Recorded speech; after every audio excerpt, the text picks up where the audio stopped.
Hello everyone. So in this video we have this question.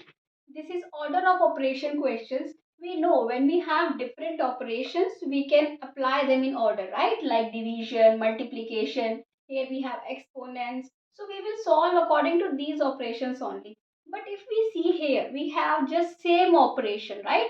6 divided by 6 divided by 6 divided by 6.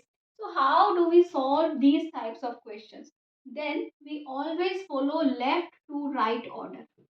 Okay. So one by one we will solve it. What is 6 divided by 6? You know it is 1. So 1 divided by 6 is and divided by 6, right? Now again left to right, right? What is 1 divided by 6? Can I write it like this? Yes. Then divided by 6, right? Now we will solve this part. So 1 by 6, it will become multiply 1 by 6, right? So actually, now it depends on options as well. We are not given 1 by 36. What are we given? These types of options. So we will write it in the power of 6. It is nothing but this, right? So when we take the power up there, it will become 6 raised to power minus 2. So what is our correct answer? D.